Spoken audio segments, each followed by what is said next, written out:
Thanks, mailbox. We just got a letter. We just got a letter. We just got a letter. We just got a letter. Wonder who it's from. Holy Halloween! Atomic batteries to power. Turbines to speed. Roger, ready to move out. You ever dance with the devil in the pale moonlight? This town needs an enema. Riddle me this, riddle me that. Who's afraid of the big black bat? When Gotham is ashes, you have my permission to die. This is your liberation. My mother warned me about getting into cars with strange men. This isn't a car. 20 years in Gotham. How many good guys are left? How many stayed that way? He has the power to wipe out the entire human race. Tell me, do you bleed? You will. I want you to tell all your friends about me. What are you? He's a silent guardian, a watchful protector. In the dark night, I'm Batman. Let the games begin.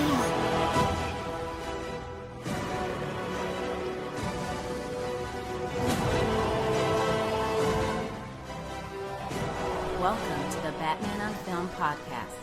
Here are your hosts, Bill Jett Ramey and Rick Shue.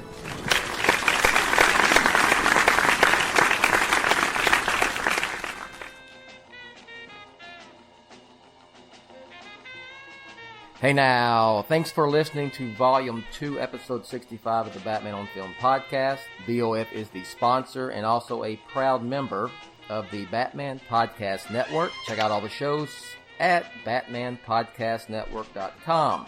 With me today is not the co-host of the Batman on Film podcast, Rick Shue. He is not here.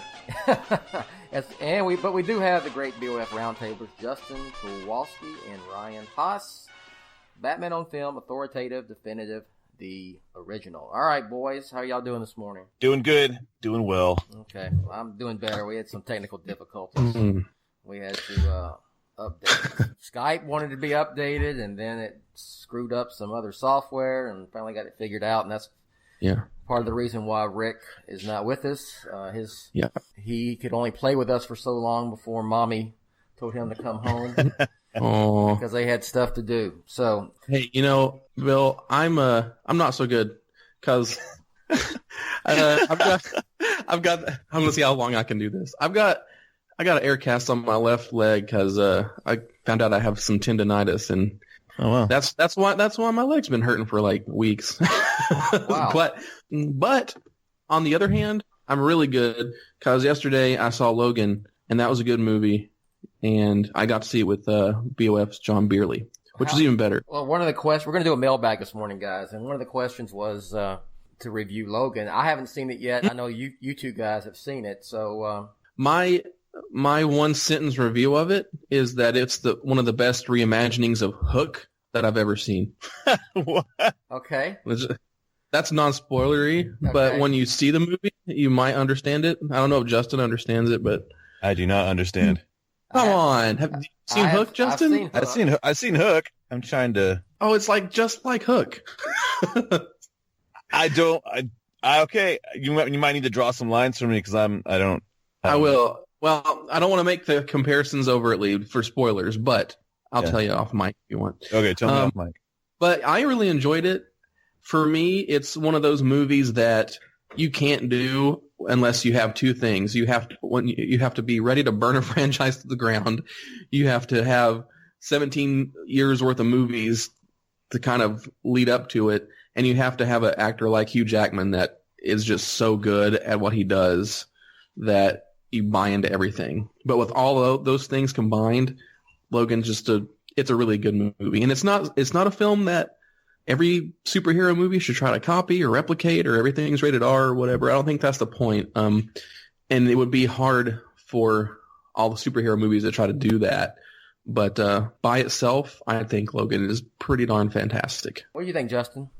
I liked it. I think there's a lot of like hyperbole out there about it. I'm giving it a good rating. I just think there's a few parts, again, without getting into spoilers, that I kind of shook my head out. I was like, I don't know about that. But there was one scene in particular towards the middle that I think there were, man, I don't want to get into too much of it. It was a good movie. It's nowhere near The Dark Knight. I don't care. How many? Why did you even compare it to Dark Knight? You don't even compare it. People get upset, Justin. People are comparing it to Dark Knight.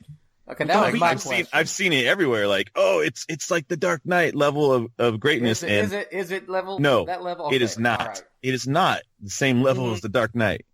It is a great X-Men movie. It is a great X-Men movie because there hasn't been any really good X-Men movies except for like maybe 2 of them. That's all I'm gonna say. Internet, hit me up on Twitter. Justin hates X-Men. I don't hate the X-Men. I have not been a huge fan of those movies because. No, just to play devil's advocate, if you say that Logan's not as good as The Dark Knight and all that, do you think it's part of the film, or do you think it's?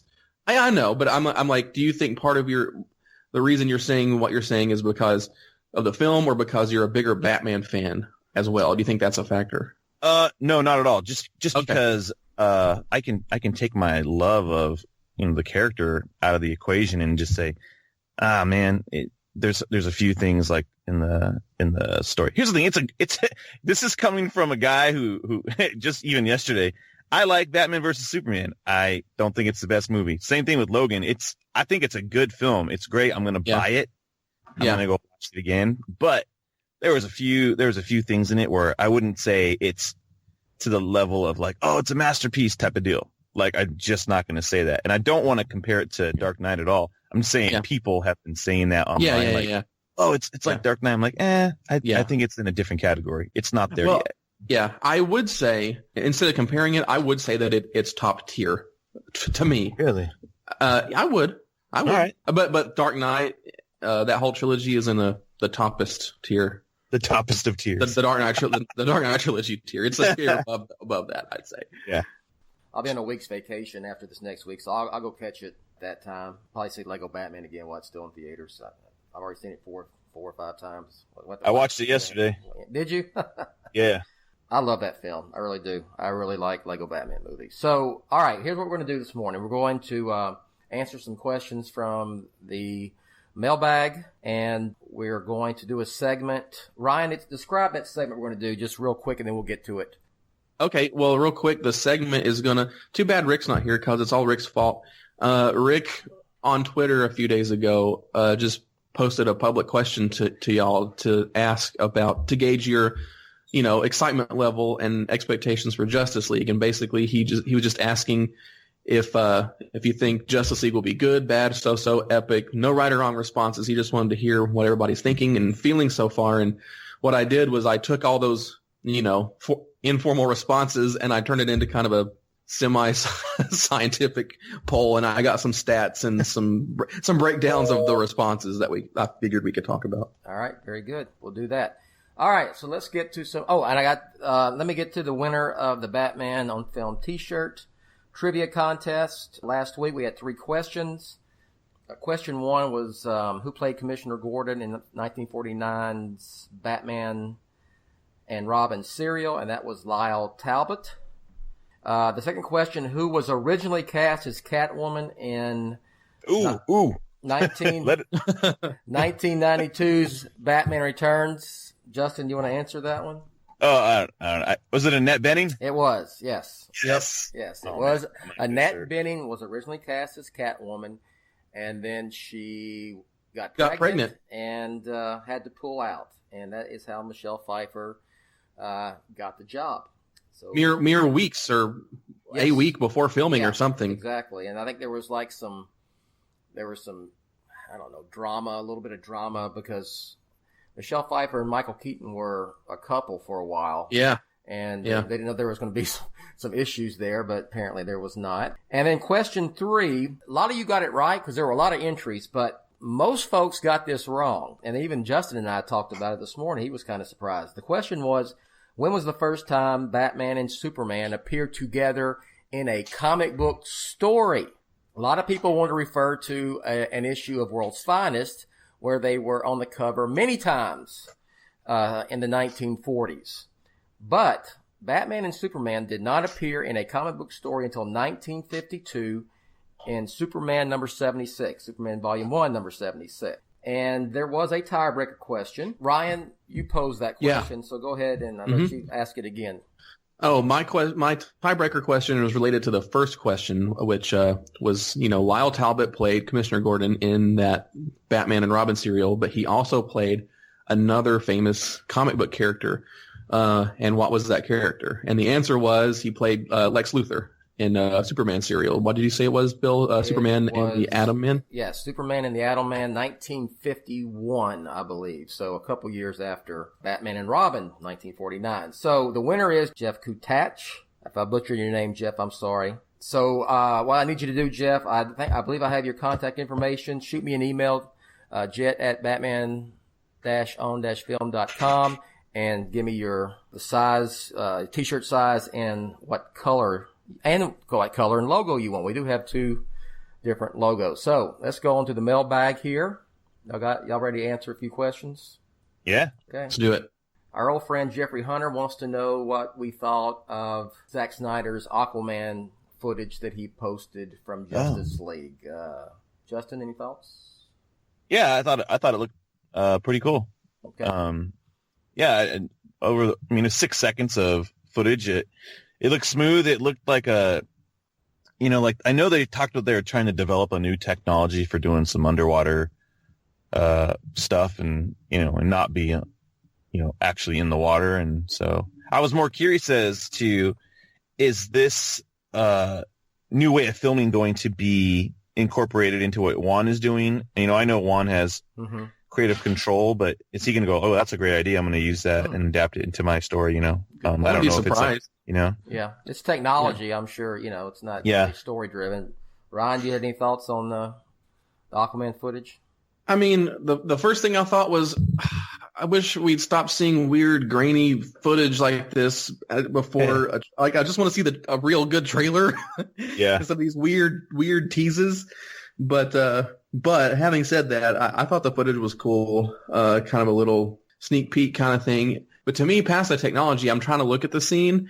And, if you notice, Aquaman is swimming up to a throne and somebody's on the throne. You guys have any theories of who that is? It looked maybe like it could have been Ocean Master, but I'm not sure. That's what people have said, but maybe it's not. Yeah. My buddy Matt said he doesn't think it's Ocean Master. Okay. Maybe it's a king, some type of underwater. Yeah. I don't know, some guy before Ocean Master. So I don't know. Sure. I hope it's not Ocean Master. I do not want a bunch of setups for solo films, and that's what irritate the hell out of me. I don't know. I'm with Ryan. I thought it was grainy, and I really didn't get to see how good it actually would look. So I really don't have an opinion on it whatsoever. Yeah, because it's almost like we've got this awesome new technology. Here's a selfie video of it. I'm like, oh man, but then again, it's like we're the general public isn't going to see that. They're the fans. We're the ones that are like seeking it out. So yeah, it was more of a hey, it's my birthday. Look what I'm doing, and it just never seems to turn out well. Anytime they do something like that. So. Yeah. All right, next question. Patrick Johnson. Oh, we'll like this one. Y'all like this one. Favorite version of the Batman from Lego Batman. I guess he's asking what do we like about it, because he brings up Lobster Thermidor, but he also looks like he brings up lots of the different suits that he had. I did like the Elvis gold suit he had. I like the movie. If we're asking that, there was really no. Y'all have a favorite scene from the movie? We might have even talked about that on the Lego Batman podcast, but I like. You know what I like that we didn't talk about? His password is Iron Man sucks. Yeah, exactly. Yeah, that's funny, man. So good. Yeah, I laughed hard at that. And I love how at the end, like they all say it as a family. I thought that was just magical. All right, Patrick. If you didn't listen to the Lego Batman podcast we had, check it out. We did the whole show on the movie, and if you want to hear us fawn over it, that's the podcast to listen to. Oh, Ryan, this will be up.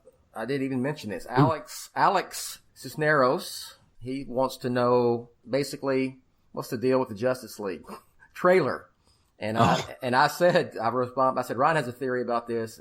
I'll make sure he shares it on the show. So go ahead and share your theory about the Justice League trailer. Okay. Well, my theory is that for a big reason, I think we had not yet seen the Justice League trailers because of this Batman drama, because of the Ben Affleck dropping out of directing. They needed to find a new director, and then those talks broke down, and now we have him. So I felt like, although we probably should have seen a Justice League trailer by now, we haven't, because say they drop that trailer during the middle of all this Batman drama, then people are just going to keep talking about that Batman drama, and that's not really the kind of good PR they need. And it would be, in my opinion, would still be kind of a missed opportunity to try to throw that trailer out there to be like, oh, look at this trailer, and let's ignore the Batman problems. So I think it's smart for them to do what they're doing. Like, they got all their Batman drama sorted out, at least the part that's, public facing. They've got the director now, and all that is getting resolved. And so now that can kind of simmer and settle and be good for a while, so we won't hear any bad news for a while. And then now that that's happened, I think sooner rather than later we'll see the Justice League trailer. Yeah, there was supposed to be one already, and for some reason they put it off. So I agree. I think it has something to do with the Batman drama and the Affleck drama for sure. So our friend Rachel, y'all know Rachel Daniels. Yeah. Mm-hmm. She says, for once, I have nothing really to say or add to the conversation. Everything right now seems good, except for Justice League. Cheers, fellas. I look forward to listening to the podcast this weekend. All right. Shout out, Rachel. Thanks for listening. I hope I'm glad to hear you got a little positive vibes going, except for, I know you're not too keen on Justice League, but you never know. All right. Jorge Cruz. And this is kind of a hypothetical, but he says, if Affleck decides to bail on playing Batman, do you think he will skip San Diego Comic-Con and all the Justice League press junkets, press stuff, etc., out of the sheer awkwardness of the situation? Or would you expect him to remain involved in all the promotional work leading up to the movie, even as a lame duck? Well, I don't think we're going to hear anything about the Batman until after Justice League. I just really don't. I think Affleck will be involved in all the press for Justice League, and I'm sure the line will be there. He is ready to play Batman in Matt Reeves' film, which will probably, they'll probably start filming sometime early next year. That's what I think. And I think, we'll see. We'll see when January rolls around whether he's still part of the project or not. But I don't think anything's going to happen until after Justice League. Justin? Yeah, it's hard. I would hope that he goes. I'm leaning more towards him being a part of the Batman. So in my expectations, he'll be there. He'll be a part, and hoping that by the time Comic-Con comes around, he'll be rested and recharged and, just excited to be a part of what's going on. So yeah, I hope he's a part. Yeah. I mean, the two things I'm looking at is like you said, Bill, we won't know whether he's going to stay on or not for sure until after Justice League, and he's going to be Batman in Justice League. So there's no reason that they wouldn't have him there if he wanted to and could. So that's the way I see that happening. I guess the only thing is that the press will ask him if he's still doing the Batman. And I wonder if he will begin. I kind of hope for his sake that he maybe kind of revises the way he interacts with press about this for the rest of the year, because before it was like, oh yeah, I don't know, or he was just very kind of open and frank about the process, to some regard, and kind of flip-flopping, technically when he was on Kimmel and said he was directing and now he's not. So I kind of wonder now if he'll be like, it's all good, it's all move forward, just wait and see, so I kind of wonder if he'll kind of change how he interacts. By November, that they're going to know whether he's coming back or not. I mean, maybe right now, maybe he is. I just don't know, man. I don't know. I don't know what the deal is. And golly, that's going to be crazy, because he's going to be asked. And if he is coming back, it's no issue. But if he's not. And anything that he says is going to be like double cross-checked with like Matt Reeves, if people catch up with Matt Reeves like at junkets for stuff too. I think with Matt Reeves doing Apes and That's going to take all his time up through, probably into August at least. All his efforts are going into finishing up his next movie. Yeah. But he'll be asked, and, I guess he'll just say, yeah, we plan on going with Ben Affleck and just move on. But, yeah, that's going to be interesting. It's going to be interesting. We'll see what happens when they start doing press for Justice League in the fall. All right. Jeremy Wyatt says, I'm of the opinion that if Reeves is planning to film more than one Batman movie, Affleck will either commit to whatever number that is or they'll recast. I don't think Reeves wants to recast in the middle of a possible trilogy. So I think Affleck is in 0 more DCEU movies or multiple after Justice League. What's our take? Well, it kind of ties into the other one. Yeah. I don't know, man.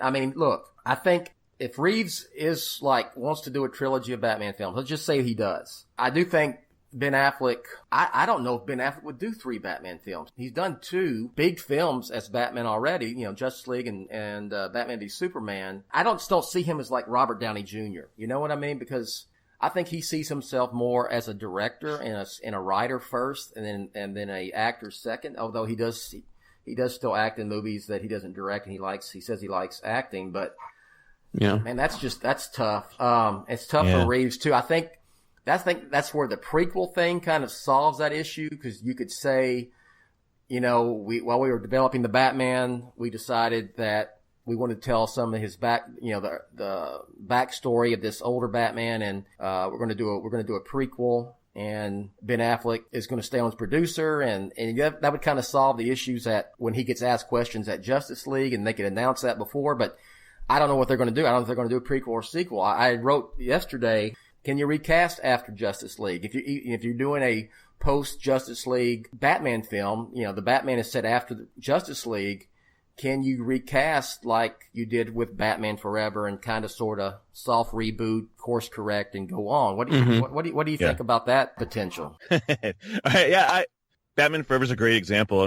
With Batman, you can replace the actor and move on. It'll be hard for a few people, but if that's what you got to do, that's what you got to do. This is regardless of like what's happened. All these DC movies are moving forward, and I think the reboot would be probably the best thing. Not the reboot, but the prequel type of way of storytelling. Yeah, it's kind of a hard question to answer, because it's really just opinion. Like, what do you think's going to happen? Yeah, it is. This is all conjecture. It all is. Yeah. And again, going back to what I just said earlier, I hope Affleck sticks it out. Like you're saying, he likes acting. Maybe he just likes being Batman, and that's good enough for him. Yeah. He can come in, be Batman, and I'll do 3 more Batmans. Why not? The easiest thing, again, for everybody and everything, is if he just stays on. If he just stays on and he's committed to playing Batman and other solo Batman films, then I think that'll work with everybody. But let's see what Reeves wants to do. Maybe he wants to do a prequel. Maybe he wants to do the soft reboot recast, but still kind of sort of in the same universe. Who the hell knows? I don't have the answer. I really don't. So first and foremost, I want Ben Affleck to stay on as Batman. That's that's where I'm coming from. I'm just throwing out different scenarios. So, but I also don't want I want Ben Affleck to be Batman, but I want Matt Reeves to be able to make the movies that he wants to make. Yeah. And if Affleck can't commit or doesn't really fit into that, then maybe recasting is good to go. The bottom line, I think, is that the DCEU, although it has problems, it'd be a shame to try to do anything but recast, when you've built up so much, Mm-hmm.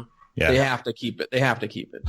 I think everything after Justice League is going to be kind of its own thing, even though it does exist in the DCEU. It's in a shared universe, but you're not going to have Ben Affleck showing up as Batman or Bruce Wayne in every damn DCEU film going forward. You're not going to have, blatant references to other things that came before or will happen in these films. They're not, these James Wan, Matt Reeves, they're not there they didn't take these gigs to make commercials for more DC films. That's just the bottom line. They took those jobs to make the film they wanted to make. So the only thing I'm wondering about to that is the Batman sector of the universe, because we're going to get more movies in that sector, like a Nightwing and a Gotham City Sirens and the Matt Reeves Batman films, and those kind of should coordinate with each other in terms of, you know, making sure the characters are the same and, you know, things like that, which can be done on a producer level, but it would be nice, I think, to have the stories not contradict each other and kind of fit, if it makes sense. Yeah, you got like the aesthetic for Gotham City.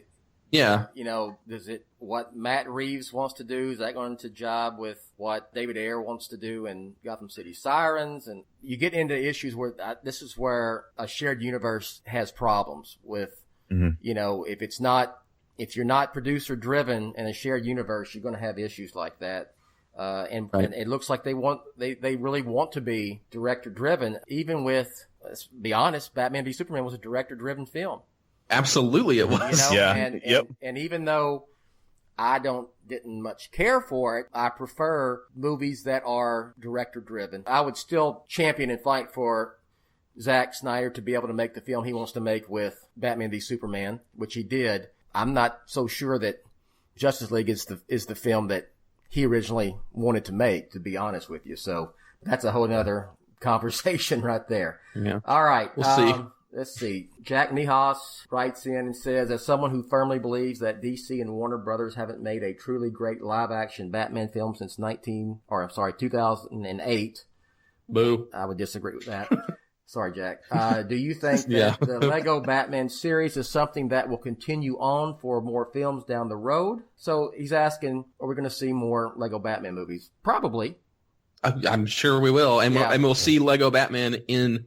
You know, Lego Batman is the Iron Man of the Lego franchise, you know, because he started in the Lego movie, and now he's got his own movie, and now I'm sure he'll be in Lego movie too. So, yeah. Yeah. I don't think he'll be in, like, Ninjago or anything like that, but... Probably. I wouldn't be you never know. You never know. Look what happened in Lego Batman. That would be King awesome. Kong and the Wicked Witch of the West, and Neo, or Agent Smith, or whatever. Oh, my gosh, I wish he would show up in that. I wish he would show up in every Lego movie, period. That's just wouldn't that make you go see it if you knew Lego Batman was going to be in Ninjago? Yeah. Well, I'm already signed up. I got 2 kids I want to see it now. So, but dude, Lego Batman's the best. Just watching it yesterday was so fun, man. Will Arnett's got the best gig in Hollywood right now, right? I mean, I love that. It's kind of funny. It makes that joke they did last year with the Jimmy Kimmel, Ben Affleck, Henry Cavill bit they did, and he shows up. So I'm Lego Batman. He's like, no one cares about Lego Batman. Yeah, they do. Yes. Yeah, they do. Yeah, it's great. All right, let's see. Mauricio, our old friend Mauricio, he really likes the drama. He gets a kick out of the DCEU Batman Ben Affleck drama. But he says, now that Warner Brothers is apparently willing to give creative control to the directors of the DC films, do you think this is their subtle way to give up on a shared universe? I can't see how it is possible to maintain a shared continuity across films without enforcing studio control. It's a good question. We kind of talked about that. It is tough. It's tough to have filmmaker-driven movies that are, you know, whatever, DC films that the filmmaker is able to have a lot of control and make the film he wants to make. Like we've been saying, that's been a theme here, Ryan, you just said it. I want Matt Reeves to make the film that he wants to make. I think, like I said, you can soft reboot, course correct after Justice League and continue on and still have a shared universe.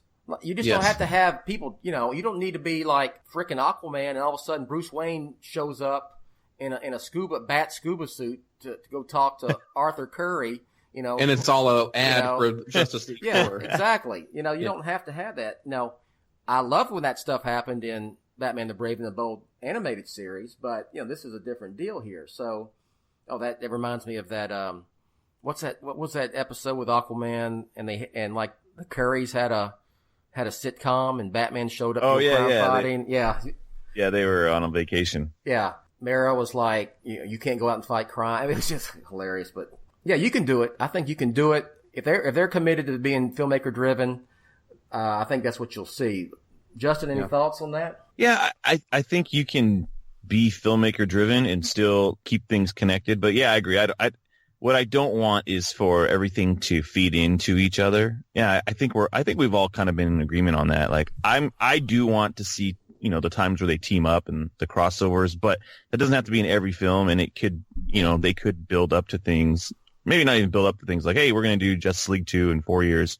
I'm cool with that, but I do want to see that Superman sequel. I do want to see, how potentially what a Green Lantern film will be like. And yeah, both of those don't have to be, it can be a Superman film without having to reference, apparently Superman being dead is going to be resolved in Justice League, so you don't have to, rehash that just make a damn Superman film, Come on. Yeah. Hey, well, look at it this way. With Brainiac. Look at it this way, yeah. Even in the Marvel Cinematic Universe, if you look at Guardians of the Galaxy, it almost functions as its own separate little universe. Yeah, absolutely. And they're going to be, those characters from Guardians are going to be in Avengers Infinity War, but that's like the giant, big, crazy team-up movie, and it's going to be fine in that.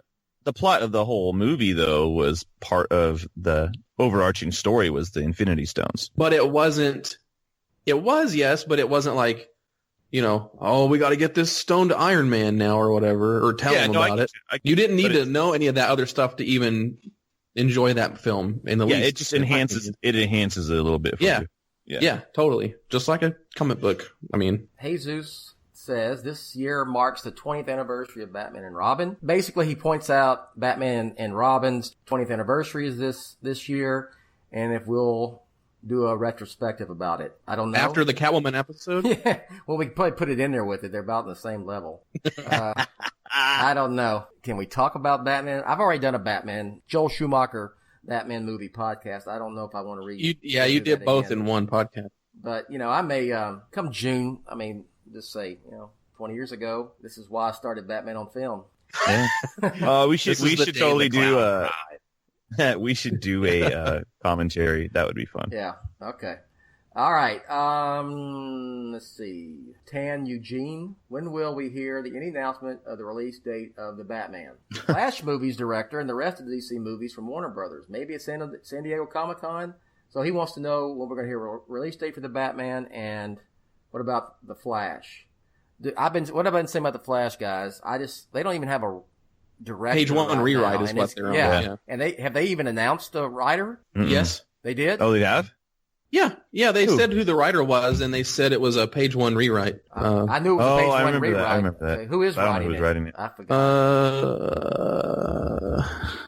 If you pause, I'll have to pick this up. It was this January, and it's Joby Harold. Okay, that's right. To rewrite the script, and he wrote King Arthur, Legend of the Sword, and the upcoming Robin Hood film. That's right. That's right.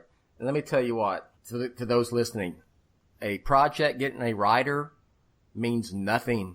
Do you know how many projects get writers? How many screenplays are written that never see the light of day as a film?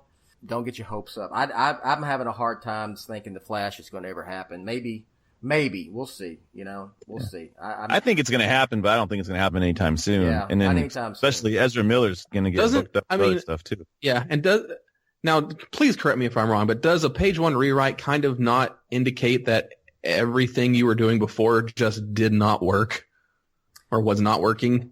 Well, with what they wanted it to be at the time, yeah. Absolutely. I think they really wanted, you think about that. Think about it this way.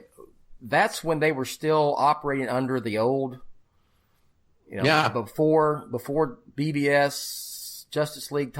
Same kind of deal. The Flash movie had been developed prior to BVS. So was Wonder Woman. That's going to be interesting to see. Wonder Woman was made under this approach. They lost a director too. And then Johns came in and finished up the script. Yeah. So it's going to be something to see. We'll see what happens with the Flash after Justice League. It'll be more telling what will happen. But right now, it's just, I think the only thing that's really set in stone right now is the Batman and Aquaman. Those are happening for sure. Yes, I know they've announced other stuff, Nightwing, the Green Lantern Corps, all that stuff. That remains to be seen. I'd love to see a Green Lantern Corps film. And I still think, and Sirens too. And Sirens. Yeah. You know, they have Ayer, they have Robbie. I mean, that's like a surefire bet, I think, to them. So Yeah. All right. Let's see. Travis Earl says, with R-rated comic book films becoming the latest trend, do you think a Batman film could benefit from having the freedom to go that far if necessary? I wouldn't say R-rated comic book films are a trend. Would you? No, I think that it's not a trend, but I think there's a lot of things where fans may go, oh, if it's R-rated, it could be. Yeah. But I don't They're think it's a hoping good for it. business move in the long run. No. There'll never be an R-rated Batman film. I mean, if you there already is. I mean, if you want to count, there's two of them. I mean, if you want to count BVS as a Batman film, and you want to count the R-rated extended cut, yeah, I don't think they're going to put a Batman film in theaters. I mean, a live action Batman film in theater that's R-rated. I just don't. Yeah, don't. Yeah, I know that it just doesn't make sense. I know that The Killing Joke was R-rated, and it was released in the theaters briefly. You know, even this Justice League Dark, which was animated film, had Batman was R-rated, but I just don't see it happen. I just can't. And like Justin said, just from the business point of view of it, you'd be restricting a pretty big chunk of your audience. And I know that, Deadpool's done well and Logan and so forth, but do you really have to have that much violence in a Batman film? I mean, plus, I think it would be foolish for fans and studios to think, oh, because it's R-rated, that's the thing that's making people like these movies and want to see it. Yeah, because at this point, you would be making a film R-rated on purpose. It's not R-rated because of the material content. Yeah, exactly. Because Batman, he doesn't have claws. He's not like blood. It's not. Bloodshed isn't a huge part of what he's doing. Yeah, I mean, on that aspect of it, on the visual, because I know a lot of blood will give you an R. Like some of the stuff in the BVS extended cut, there's the blood splatter from the dude hitting the wall that wasn't in the PG-13 cut, which is super unnecessary, Exactly. FYI, we don't need all that. The only thing that I could see making it R-rated is who Batman's going up against, and that stuff can be toned down. It doesn't need to happen. All right. Ryan Lower says, could each of you recommend a Batman story that has slipped under the radar and maybe isn't widely known to Batman fans as others are? I guess he's talking about comic books. Ooh, I have a good one. This is right up. Okay, this is up y'all's alley for sure. All right, Ryan, what you got? I'm gonna tell y'all to read Batman Year 3 because it has not been collected in a trade paperback, so it's a little hard to find. You have to either buy the issues, or I think it is available digitally, maybe. Mm-hmm. But it's like a Dick Grayson origin story. It's actually this little sly, very first introduction of Tim Drake, but for the most part, it shows what happens to Batman when he's on the edge after Jason Todd dies. And there are actually a lot of references and allusions to things that you will see in Batman versus Superman, actually. Like, Batman maybe reconsiders, like, maybe I should use guns, maybe I should use violence, and you kind of see what happens to Batman in that story and if he can be redeemed or not. And I think it's worth reading. So, yeah. There you go. Okay. Good. I was going to say, I think Heart of Hush is actually really, really good. Yes. I don't know. I think Hush gets a lot of the love, but I think Heart of Hush is a way better story with that character. I think Heart of Hush is way better than Hush. It is. Yeah. It's collected. You can check it out. It's, it was written by Paul Dini. So everyone who's like, Paul Dini needs to do something. So I just think Heart of Hush was such a surprise too for me. Like when I got it, cause I got it, collected. Oh, collected? Yeah. I didn't get it in the run cause I was just kind of at that point I moved into just kind of getting trades here and there. And so it's a great, great deal. I'm not sure if it is, gosh, is it Paul Dini or I thought it was somebody else. Maybe it's not. Yeah, okay. It was Heart of Dini. Hush? That's Dini, yeah. Yeah, Paul Dini. Okay. So, yeah, it just pick that one up, man. Go on Amazon and get it. It's great. And it's got great artwork. The whole deal is it's a nice, here's the thing. If you love Hush, don't leave this one out of your Hush, ongoing, collection. And then if you haven't read Hush, you don't really need to read Hush to get this. Nope. But yeah, that's a good one. I would say Under the Radar, golly. Is Batman Year 100 under the radar? Yeah. Oh, yeah, it is. Yeah. You think so? I love that. Yeah. Paul Pope. Yeah. That's. Yeah. And I just showed you this picture. I mean, a couple weeks ago, I think there's a brand new version of that hardback that just came out. It's like Batman Year 100 Unwrapped or something. It's got, and it's in a nice, like, oversized hardback kind of thing. But yeah, it's a really fantastic story with art by Paul Pope. Did he do the story too? Yes. Yeah. He did art and story. Yeah. Yeah. It's just really good kind of alternative, like, future version of Batman with some good stuff in it. Has there been any talk of a sequel to that? I haven't seen. I haven't heard anything. Wouldn't that make a fantastic DC animated movie? Yes. Yeah, it would. How about? I'll give a couple more. Batman Ego by Darwin Cook.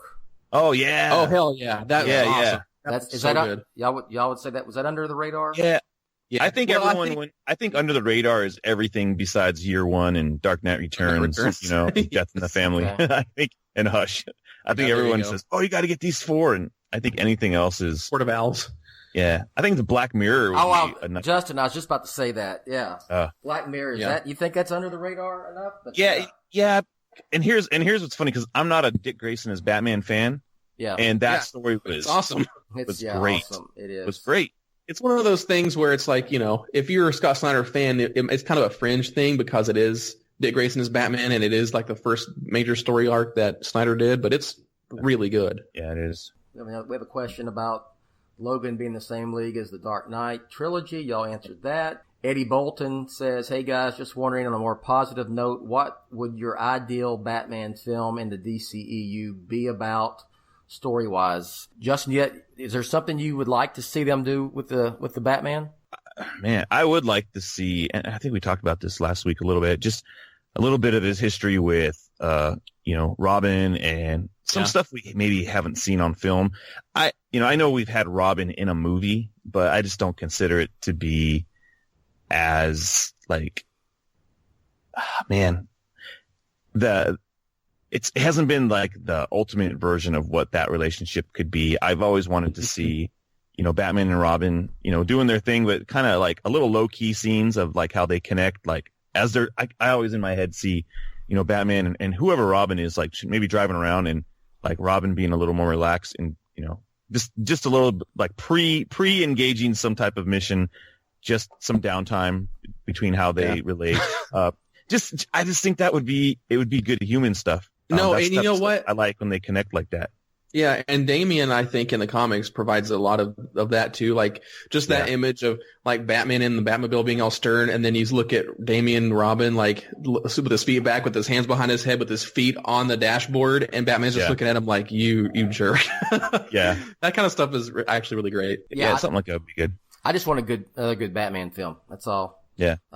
Totally. I want a good Batman film, and I'll say it again. I want a good Batman film, and I want Matt Reeves to make whatever movie he wants to make, and I want it to be good. All right, just a few more questions, and we'll get on to the last segment, Ryan's segment, or I guess it was Rick's segment, but Rick's not here, so it's now Ryan's segment. And Patrick Johnson says, what do you guys think about the idea that the Lego Batman movie is promoting a gay agenda?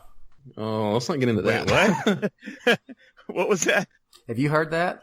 Yeah, I saw that you posted that article on Twitter, and I'm like, this is ridiculous. Some folks out there saying that the Lego Batman movie is blatantly promoting a gay agenda. No, I think that's ridiculous. It's like the whole argument from the 50s all over again. Like, come on, guys. Yeah, seduction of the innocent.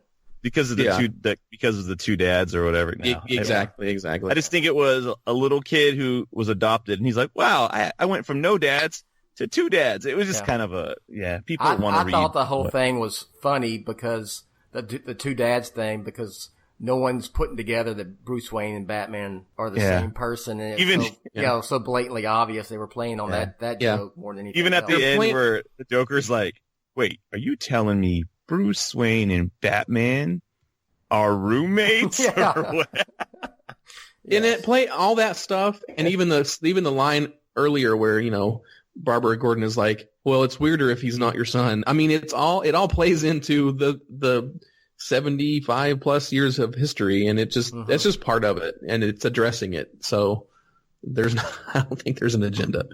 All right, so let's move on. So just to recap real quick, Rick posted this question on Twitter. It was, what are your guys' honest expectations for Justice League? Do you think it will be good, bad, so-so, or epic? No right or wrong responses. And I collated all those responses into the epic is best, and then you go to good, then you go to so-so, then you go to bad. And just to clarify, like, we're not trying to, like, I don't know, prejudge the film or anything like that. I think it's more about we're at the cusp of the marketing for this film to start, and I think it would be good and useful to kind of look at how, fandom is reacting at different points throughout the year, especially because leading towards Justice League and, what we learned and expect and kind of hope from, after BVS and what's happened after that. So, yeah. So I'm going to start with, at the top, I'm going to start with epic. So, there's a decent number of people that thought it was epic. I think one of them is Justin, actually, because you said that you were more excited for Justice League than The Last Jedi. So I think that kind of automatically qualifies as you think it will be epic. But I didn't. Yeah. Okay. Go ahead.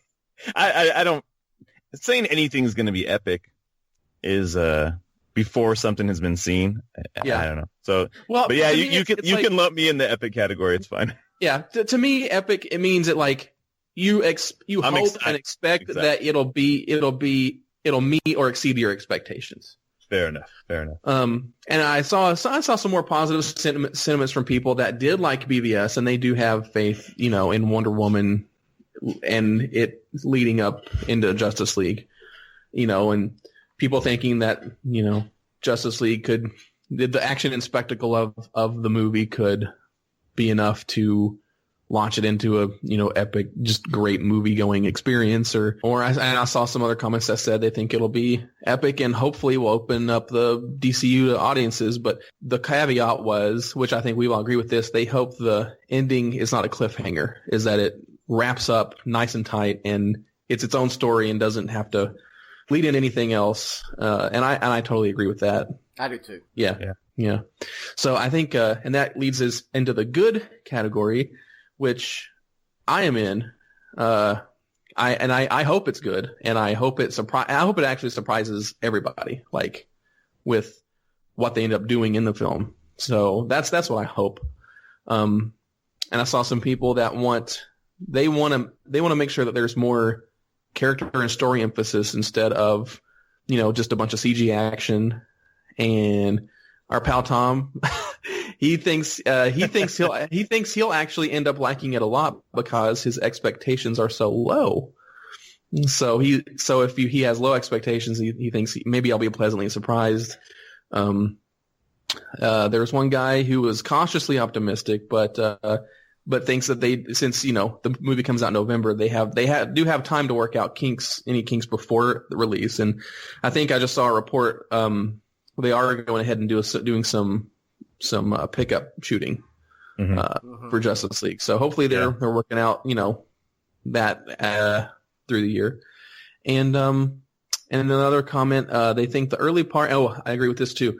He thinks the early parts with Batman recruiting the Justice League will be fun, but if this was from Gabe, but he's worried about the second half, kind of getting derailed. And I kind of echo that because I think that all of the DCEU films to date have third act issues. Yeah.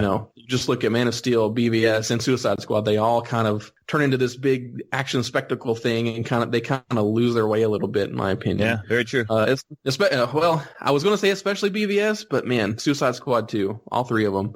So I hope that they don't lose that or lose sight of the character and the story in the third act of Justice League. And then moving on to the so-so category, these are some of the people that are kind of, a little bit beat down with the universe, I think.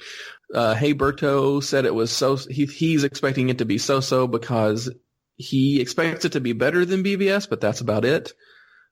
Some people said they think it'll be entertaining at best, but isn't expecting much. Saw one comment about maybe the lighter tone. They're hoping that the lighter tone.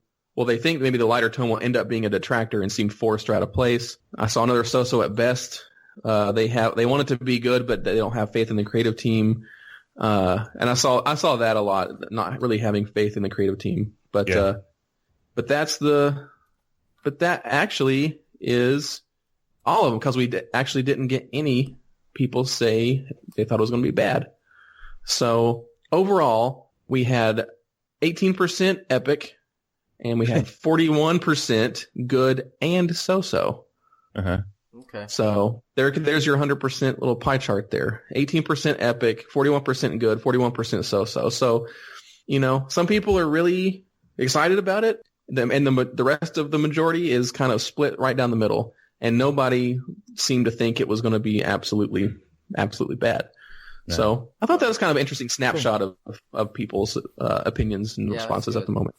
I didn't vote on it because I would have put in, I think it's going to be a shit show myself, but you know what? That's my expectation, and maybe I go in and it blows me away, so. Yeah. Once a trailer comes out, I think it may change people's perceptions and that's absolutely And after the trailer comes out, I'm sure Bill will put up another BOF poll on the website, and we can see if any of these sentiments kind of change. The trailer comes out. See if I've kind of gotten those things get addressed. I mean, I've gotten trailers. I got all fired up for BBS over trailers, and I'm just trying to watch trailers now and go, yeah, it looks good. It looks cool. I'm gonna watch the movie and judge the movie for itself. So. Yeah, that's where I'm at now. All right, let's finish up. Oh, we're not gonna be able to do our Tom. I'm sorry. You can blame Rick at Shoe Rick. We all do at Shoe Rick. Okay, we were going to answer your question. Which villains are we, or everybody? Whatever the question was, I have everybody's a villain, and I have them already picked out, ready to go. But Rick's not here, so we got to wait to have everybody here to do that. So again, Tom, blast old Rick at Shoe Rick on Twitter. So let's plug some stuff. Justin, go ahead. Yeah, doing Let's Go comic show. It's being put out every week right now, and then so if you want to check that out, just go to letsgocast.com, and that can give you a little insight on what we're doing over there. But hit me up on Twitter, J_Rocca, and I would love to engage with some of you there. Ryan. Sounds good. Follow me on Twitter at SMB_Ryan. Please leave the BOF podcast some iTunes reviews, and we will read them on the air. And please follow the other podcasts I'm part of, the Tim Drake, Robin, Everyone Loves the Drake podcast. You follow them at Twitter. Yeah, you follow them on Twitter at ELTD Podcast, and you can find the actual show on the Batman Podcast Network page at batmanpodcastnetwork.com. And I'm super excited because today we are recording an episode, and we are going to be interviewing Chuck Dixon. Cool. Yes, cool. Who is obviously like one of the great Batman writers, and he wrote, 100+ issues of the Robin solo series. He wrote 70 issues of Nightwing, and he co-created Bane. So we've got a lot of. So I think that's going to be a really fun conversation. But we're going to be recording that today, and I'll let you guys know when that's up today. That's awesome. Ask him about the portrayal of Bane in The Dark Knight Rises compared to Batman and Robin. It's compared to Batman and Robin? Yeah. And just in general, what he thought about the Tom Hardy. So that's going to do it for this week. I am Bill. Announcer Rachel will take us out. Bye for now. Bye, Rick. Bye. Hey now! You've been listening to the Batman on Film podcast, a proud member and the sponsor of the Batman Podcast Network, batmanpodcastnetwork.com. You can listen to the BOF podcast on iTunes, YouTube, Stitcher, Google Play Music, iHeartRadio, Spreaker, TuneIn, and wherever good podcasts like this one can be found. Want to advertise on the BOF podcast? Go to advertisecast.com/the Batman on Film Con podcast. Follow Jett on Twitter at Batman on Film and on BOF's Facebook fan page at facebook.com/Jett.BatmanOnFilm. Email Jett via Jett@batman-on-film.com. Follow Rick on Twitter at Shoe Rick and on Facebook at facebook.com/BOF-Shoe. For Jett, Rick, Justin, and Ryan, I'm announcer Rachel. Thanks for listening.